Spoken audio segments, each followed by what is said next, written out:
This is Jordan Tower with JT News. Make sure you smash that like button, smash that subscribe button, and let's get right into the news. Okay, so we got Tekashi in a Miami nightclub last night, or strip club. Gervonta Davis was in the building, and he was trying to get at Tekashi.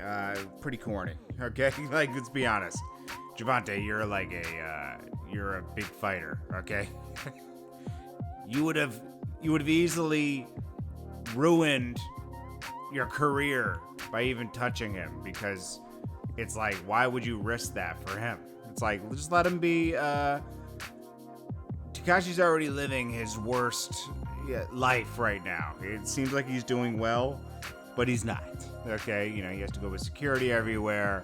He ruined his life. Okay, like he got involved with these guys, and you know, it just went left. You know, and he ruined their lives. They ruined their own lives. You know, it was just a big mess. Okay, everybody's kind of at fault for this. You know, and the bad part about it is he's taunting everyone about it.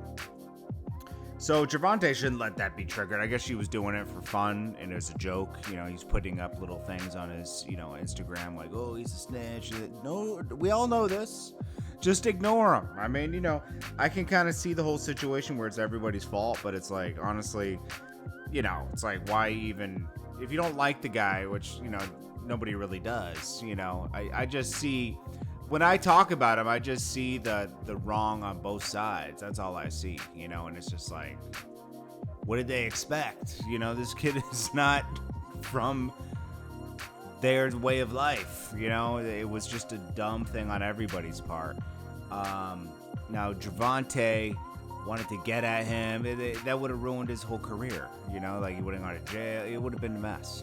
So, anyways, that was cool. Then we got... Let's go up. Hold on, let me put up this boxing thing. It was supposed to go in, but you know how these programs always mess up. So we had the Nate Robinson loss last night, and you know, I gotta respect him for even getting in the ring, okay? Because I wouldn't have had that. I wouldn't have had I wouldn't have been able to get in the ring with Mike Tyson, and I wouldn't have been getting in the ring with Jake Paul, who's been training forever. You know, Nate Robinson probably thought he was gonna win, and he didn't. You know, like it was over pretty fast. I guess he wasn't taking it as serious as Jake Paul was. It's pretty shocking that Jake Paul, YouTube star, knocked out Nate Robinson, but you know, they took $600 each, and then they're gonna get paid more on the pay-per-view. I guess they took more back end. Tyson had a guaranteed $1 million. Roy Jones a guaranteed $1 million. I thought I thought Tyson got a guaranteed $10 million and Roy Jones got a guaranteed $3 million. But everyone has different numbers. You know what happened here. So yeah, obviously Jake Paul is gonna make a lot of money. He wouldn't have done it if he wasn't gonna get paid a lot of money. He called out Conor McGregor, which I think is a mistake. That was, dude. You're fighting, you're boxing with YouTube stars and NBA stars and everything, but once you start getting in there with real fighters, I don't know, man. It might not go the same way. But Jake Paul definitely is taking this seriously. Shannon Sharp and LeBron James laughed at the whole thing because he was wearing Knicks colors, and he said, "What'd you think was gonna happen?" Nate Robinson, you know, we're talking about Nate Robinson. Nate Robinson reacted and said, "Thank you everyone for well wishes. I'm okay. I appreciate Triller for the opportunity, as well as everyone who backed me during the night. To my coaches, trainers, teammates, I appreciate all the time and support you put in with me. It wasn't the outcome that we wanted, but I'm thankful for the opportunity to fight on the biggest stage." Also, Mike Tyson reacted to the Roy Jones. He was okay with the draw, but he wants to do it again. Roy Jones, not so sure. He did cross off his bucket list. I really like Roy Jones Jr. and Mike Tyson in the space they're in. And Roy Jones Jr. was like, this was on my bucket list. I don't know if I'm going to do this again. Like, yeah, you take a lot of risk getting in there, you know? But they put on a good show. Mike Tyson, he's just reactivated, man, you know, but he's a humble Mike Tyson now, which is, and Mike Tyson, not even just humble, just the Mike Tyson that just knows who he is and has come to terms with a lot of stuff and fought a lot of demons inside of him, man. Mike Tyson is a pretty amazing person, man. Anyways, and then he also said, everyone was concerned about Roy Jones. He's like, nobody's concerned about me. Nobody cares about me and how I am. And it's kind of true. Everybody looks at Mike like Iron Mike, like nothing can happen to him. But, they're both up there in age. It's not, their bodies aren't the same. And Mike Tyson said, I've been out of this for 14, 15 years. Roy Jones only been out of this for 3 years. So I was really the beginner here. It's true. Lastly, Lil Wayne on his new, mixtape, No Ceilings 3. He talks about Trump again, and he says, messing with Trump, haven't paid taxes, is like, that's a lie. That has nothing to do with the president. That's totally different. I hate it when rappers talk, but I hate it when entertainers, period, talk about politics.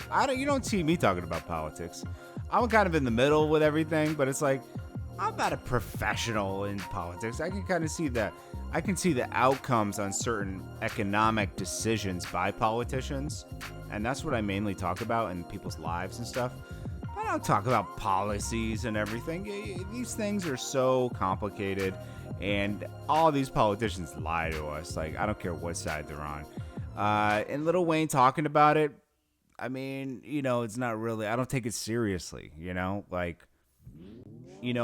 understand his position. I understand a lot of people's position.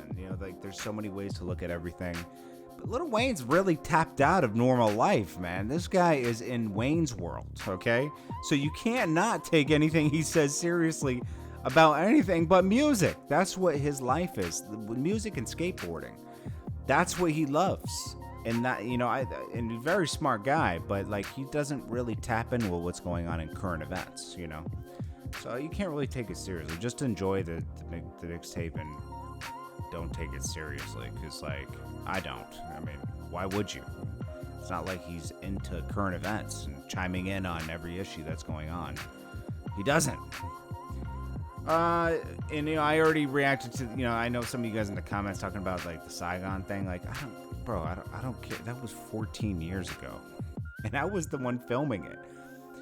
He should be mad at everybody who, the person who made him throw his watch, the person who punched him in the face, the people who chased him under the table, the guy, Havoc's cousin, who said it was okay for them to be on stage when really it wasn't, okay? He should be mad at them. He got rocked to sleep that night. I filmed it. I put it out. You can't make up something that didn't happen. That's what happened, okay? I just pointed out everything that happened. The other guy that put out a tape later was Saigon's buddy and said, no, it's pretty cool here, guys. Saigon was up there having a great time, and they tried to jump him. No. Saigon shouldn't even have been on stage. Would you get on stage with someone you've been dissing for 3 or 4 years for no reason? Come on. It was a dumb move, okay? I might have to put this footage back out. I mean, he's trying to rewrite history. I might have to put it back out, my G. Just to, show people again, nah. This is what happened. Ask Hot Rod, ask Tyson, ask Havoc, ask Emrek. We were all there. We saw what happened. Emrek's the one who kind of saw it before me. He said, yo, he's going to perform. I said, you got to be kidding me. And then Emrek was like, yo, we got to film this. Something's going to definitely happen. I said, man, I wish we could warn him. Because, he's just tripping right now. He's thinking it's all good up there. And everybody's looking at him like he's food. I wish I could have warned him. I don't even know him, but I wish I could have said, yo, bro, this is not a good call. That's the kind of person I am. I would have told him, you should just leave, bro. This is not a good space for you. I've always tried to warn people before things happen. Yo, don't do this, man. Some people just think that they're good anywhere. They think they're tougher than they are. He's lucky that Havoc's cousin was there stopping everything. Otherwise, it would have been bad, man.